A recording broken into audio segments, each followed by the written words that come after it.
in December, back in 17, there was a blast like they've never seen. Back in December, back in 17, Halifax Harbor was the scene. The Mont Blanc Emo, they did collide. Thousands of people were injured or died. The north end was level, houses knocked down. People left homeless on the armory's grounds.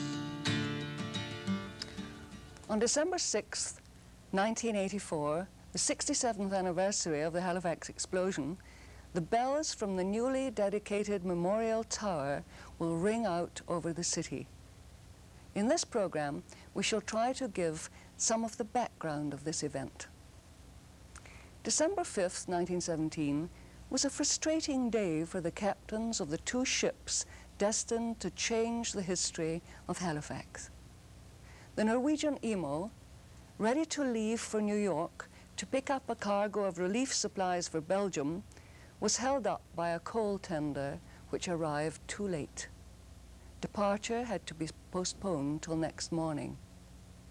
The French ship Mont Blanc, loaded with explosives for the war in Europe, was to join a convoy gathering in the Bedford Basin for the Atlantic crossing. She arrived from New York too late to go through the defenses in the harbor. With her pilot already aboard, she anchored for the night. On the bright sunny morning of December 6th, both ships set off from their anchorages. South of the Narrows, they collided. Barbara Orr witnessed the drama, and the story of the memorial bells begins. I was standing with my brother and my mother, and we were looking out the window. And these ships, two ships were going up the harbor. And they seemed to be acting strangely, so I said to my brother, I said, that's strange, they look as if they're going to bump. And so we stood there and watched, and that's just what happened. So one was coming one way. Yes, and one the other. And Ian, my brother, he knew all the ships because he watched them, not much else to do. And he said, I think one is an ammunition boat. And I said, will it explode? And nothing more was said. My mother just said, oh no, I don't think. So that was the first that we saw. Then, of course, it started, the hole in the side.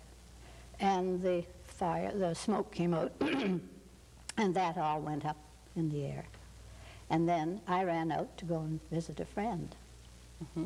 What, you were going to go and have a better look? Yes, I wanted to get closer. You want to see the fire? I wanted to get a little closer even than I was, and I was close enough to start with.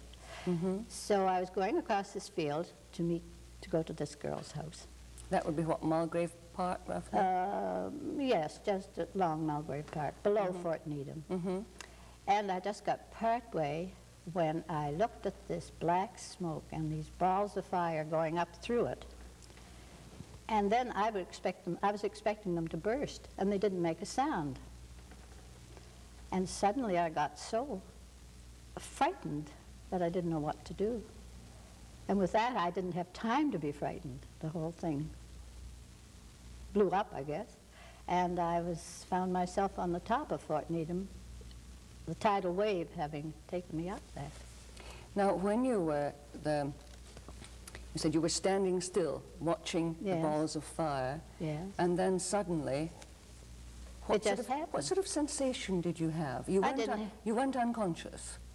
No, but it was all so fast that I can't remember anything, other than that I thought I was going down in deep holes on the way up, because I was going on somersaults, turning over. And that was the only sensation I had, was that I was going to drop in these deep holes. And then you came to? Then I came to, and then I found I couldn't... You were on top of Fort Needham? On top of Fort Needham. I found I couldn't walk. Boot. Because of my boot. I had a boot on that was laced, and some way that boot got off my foot. These were the tightly laced boots Yes, that girls used to wear. The lace boots. So I tried to get home, and everything was burning. The houses were blown down across the road. And How did you move, Barbara? Crawled. You couldn't walk. No, I crawled.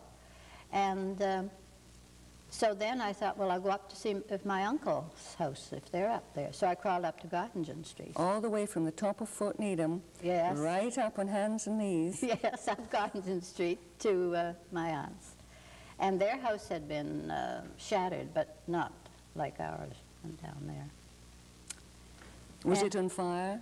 No, theirs wasn't. It just But seemed to, we were so very close, all the houses down there. It was just leveled, as if something had just taken a bulldozer and sort of gone over everything.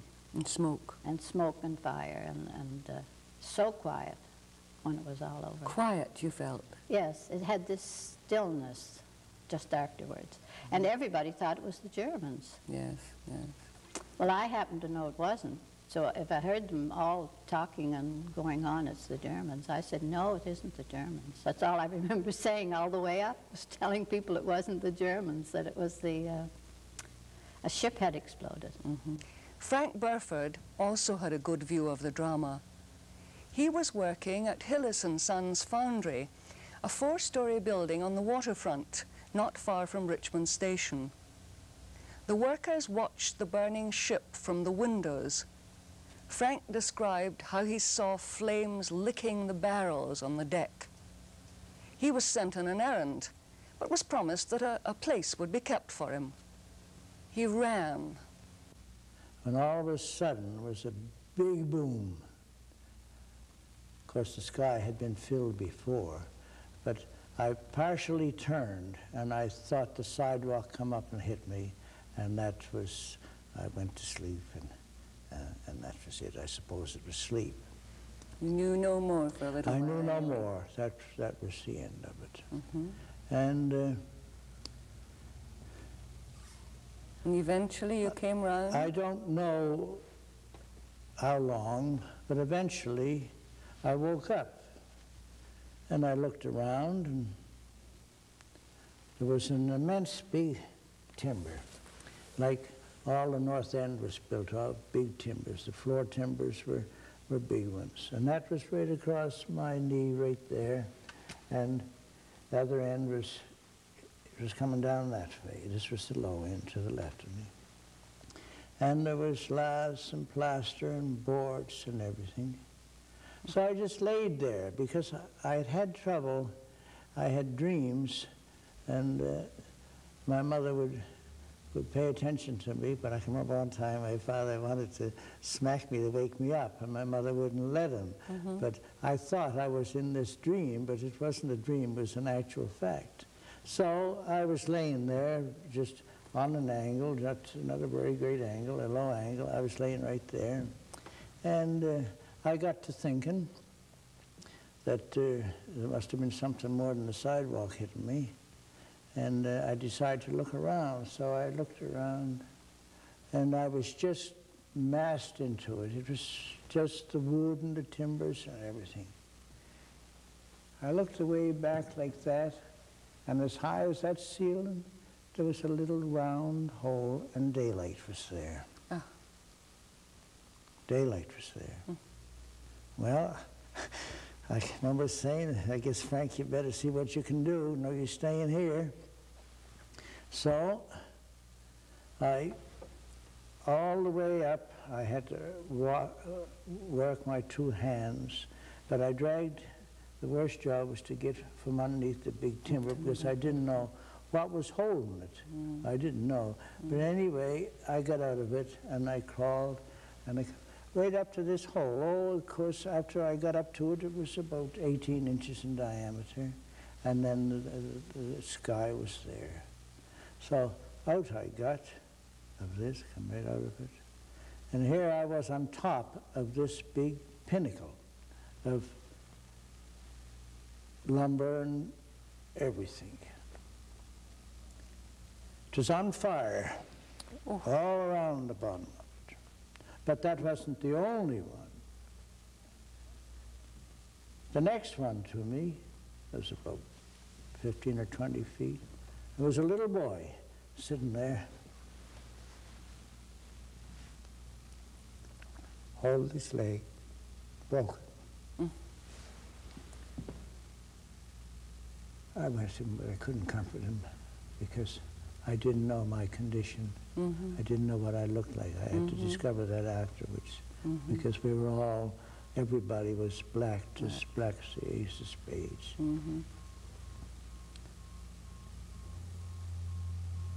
So you... Two sailors came up from the lower edge, the water edge, and they said, "Mister, could you tell me where our boat is?" Oh. I said, "I'm sorry," I said, "but I don't know where I am." But Only 3 foundry workers, including Frank, survived. His father was killed there, their home in the Flynn block was wrecked, and his brother and sister killed there. His mother was badly hurt. Archie Upham's family lived on Rector Street, north of the explosion site. Well, I was in my home and Where was that? at Rector Street in north end of Halifax. I had taken my sister's breakfast up to her, and I was standing A little bit louder. I was standing with my back to the window when it happened, and I got in the back of the head and she got in the face. With glass? With glass from the window, and she had her eye hanging out on the side of her cheek. And that time my father come out of the bedroom where he had been sleeping. He was working night work at the time. What did he do? He was a yardmaster at Richmond Yard. And we tried to get us out, and the only way we could get out of the house was sliding down the oilcloth from the front stairs, where the stairs went down. What, you took an oilcloth? It was just a strip that the steps were all gone, but just a strip of oilcloth. So he got down, we slid down the oilcloth so that we'd get out in the side of the house. The whole side of the house was out. Of course, it was on fire at that time. It was on fire very quickly. Exactly. Just before we get out, she was going pretty good. So he went around trying to get in to the back part of the house to see if he could get my mother and the children out, but he couldn't do anything there. The fire drove him back, so we started down to my uncle's place in Richmond. But about halfway down, well, in front of Room Street, he put us on a door. We're sitting there and said, "You stay there, I'm going back to the house. There might be something I can do." So he went back. But there was nothing he could do. Like many other members of Grove Presbyterian Church, Archie spent the next 2 weeks in the dungeon of Rockhead Prison, emptied to give shelter to the homeless. He lost many relatives, including his mother, brother, and 2 sisters. Noble Driscoll's house at the north end of Barrington Street was wrecked. The number 10 train from St. John, near Rockingham when the explosion hit, proceeded as far into Halifax as it could, almost to Richmond. Later, crammed with injured and homeless, it steamed back to Truro. Noble and most of his family were on that train. Well, you know, youngsters, we were all crying and looking for something to eat, so my mother, she said to the oldest, one of the older boys, Cliff, you know him, and said, "Well, you go up into the cupboard, and in those containers up there, they were soda biscuit boxes, but they were metal ones, see?" And she says, there's 2 fruit cakes and 2 plain cakes. Bring them down and a knife. And Mrs. Hardy, which lived up in Clayton, in the Clayton block, she had similar things made for Christmas, and she sent someone up to get them. So all we did, we ate Christmas cake all the way up in the train, and of course when we get to Truro, we're pretty Not very happy. No. Noble and his brother were taken by horse and wagon to the experimental farm. What happened before you went to bed? Oh, well, Al says to me, "Now look, He says, you remember, take a bath before you get in that bed, because everything was snow white, you know. So I said, all right, so I bathed, you know, went to bed, and next morning he gets up first, and then I get up, and he says, I thought I told you to bath last night. I said, I did. He said, well, look at the bed. So I looked at him. It was as black as coal. So and then I looked at his side. I said, did you bath?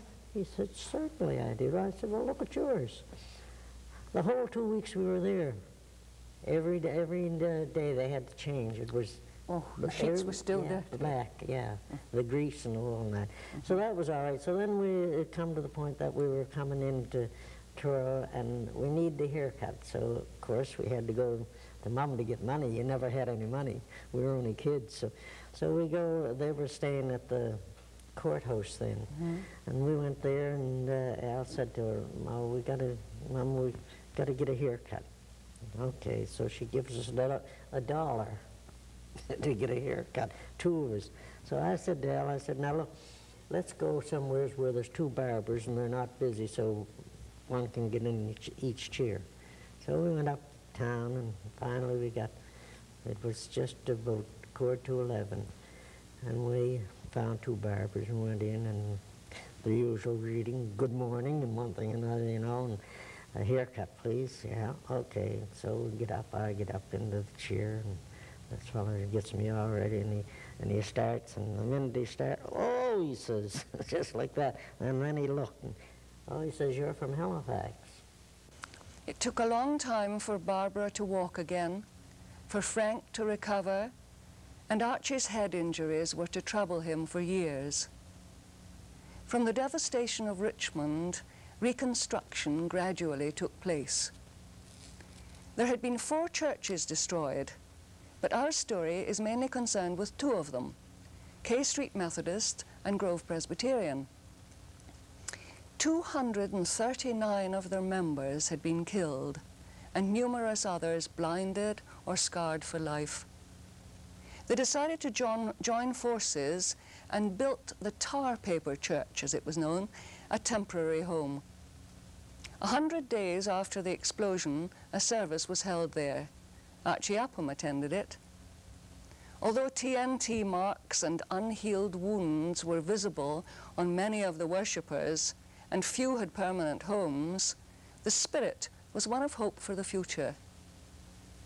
A new permanent church was finished in 1921, and as the combined congregations were happy together, this became the United Memorial Church, K Street, preceding the United Church of Canada by over 4 years. Barbara Orr, the only survivor of her entire family, is responsible for the carillon of bells which hung in the church tower.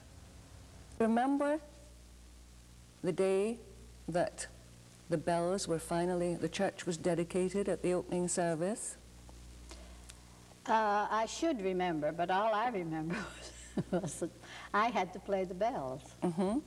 And that was my concern, because I was afraid I'd make a mistake. Of course. And everybody would hear me all over the city.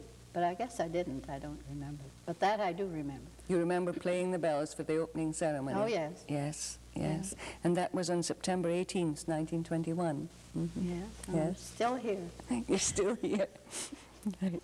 The inscription reads, In Memoriam, Samuel Orr and his wife Annie S. Orr, and their children, Ian, Mary, Archie, Isabel, and James, who departed this life December 6th, 1917, presented by their daughter Barbara, 1920.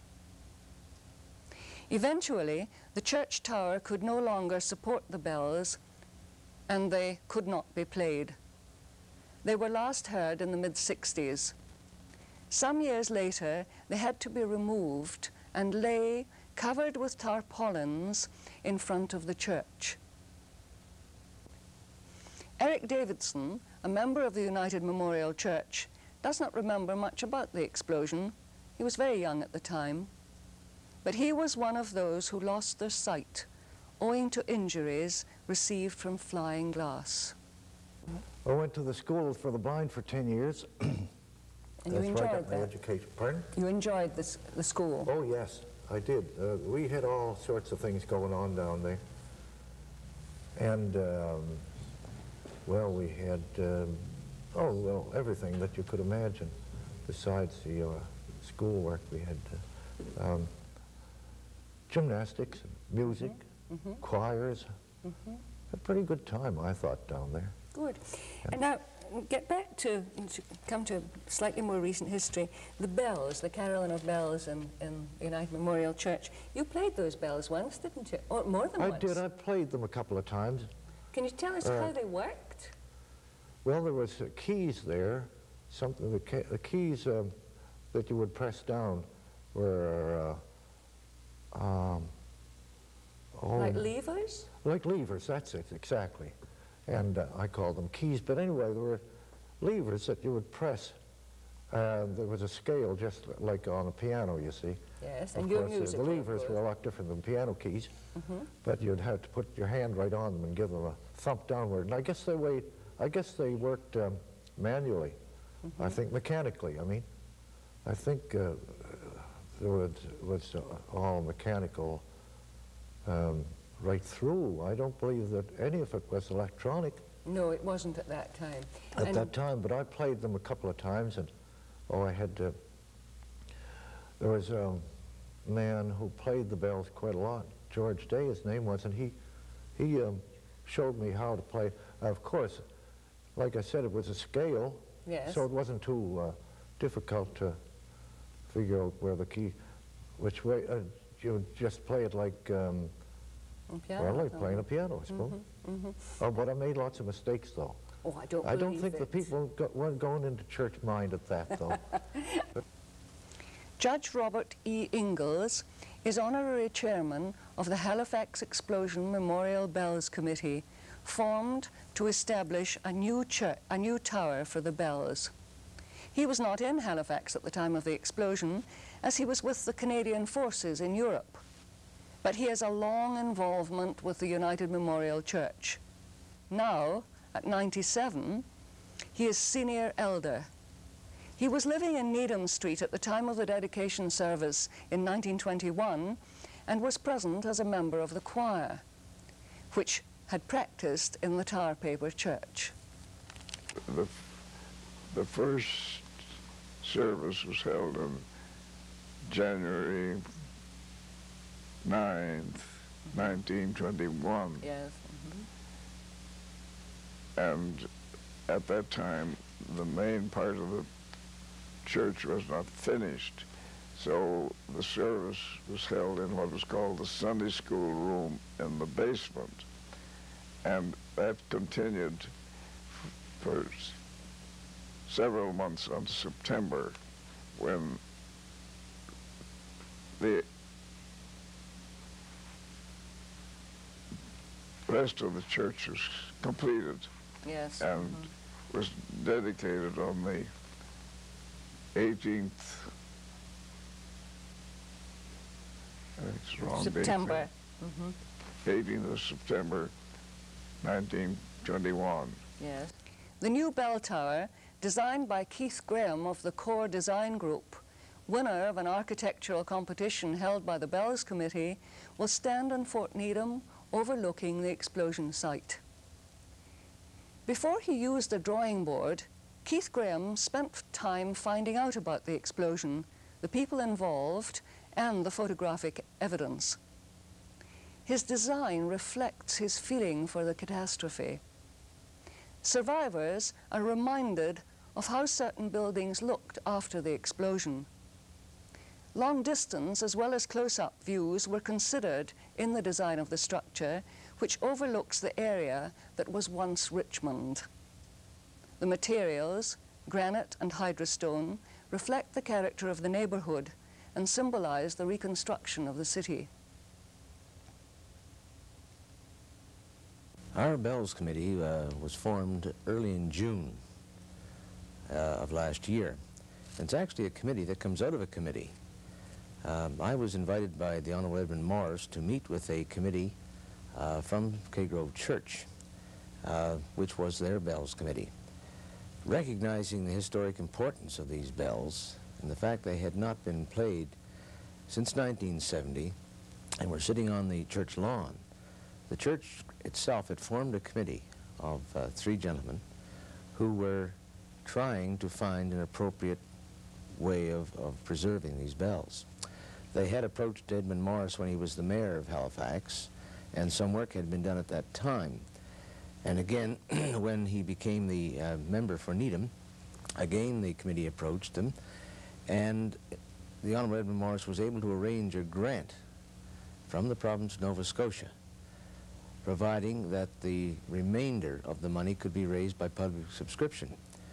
So when we came into the peace in that meeting in the church in June, we were introduced to the Bells Committee and advised of the grant, and Mrs. KITZ and Mr. Nickerson, Bruce Nickerson, who is also a member of that church, were also at the meeting, and they asked me if I would undertake to be chairman of a committee, which I agreed to do.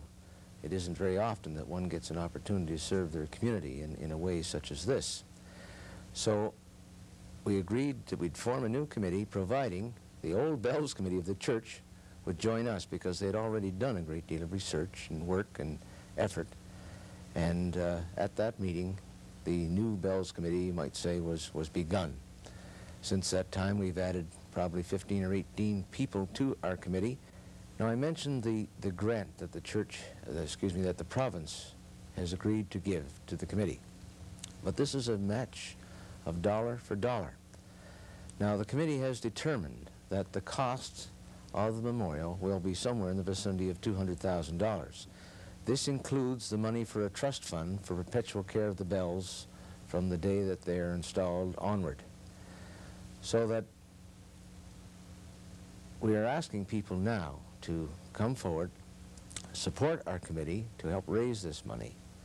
But in doing so, we want them also to tell us the story of what happened to their families that day. Every family has a story to tell, and we have received many letters already. I can think of several from down the South Shore, another one from the Annapolis Valley, and one from a lady in Toronto, telling us what happened to their family. Now, in the memorial, there will be a time capsule, and all of these letters, copies of these letters, will be placed in that time capsule, along with the other appropriate things which will be interesting to people years from now when that time capsule is opened. But we also want to place these in the archives so that future generations can go back and look through the records of the explosion and be able to read the actual stories of what happened to the families that day of December the 6th, 1917. As well as being a monument to the victims of the explosion, the identified and the unidentified, those who were blinded, maimed, or suffered loss of family and homes, this monument, with its upthrust structure, also gives a feeling of optimism for the future and will remind generations to come of the Halifax explosion of December 6th, 1917.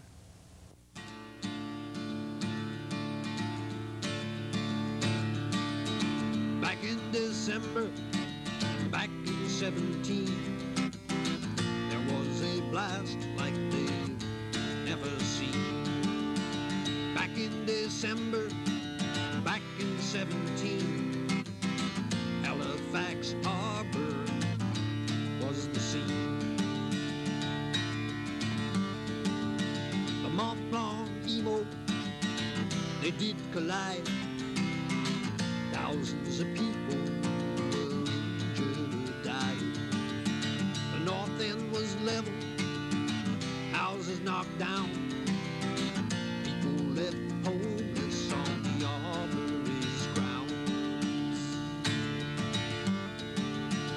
Back in December, back in 17, there was a blast like they'd never seen. Back in December, with the winds so mean, there was a blast like they'd ever seen. Soldiers on North Street ordered to shoot trespassers in the north with intentions to loot. A mighty cold winter on the armory's ground, sleeping in a tent with the blizzard coming down. Back in December, back in 17, there was a blast like they never seen. Back in December, yeah, the people screamed. There was a blast like they never seen.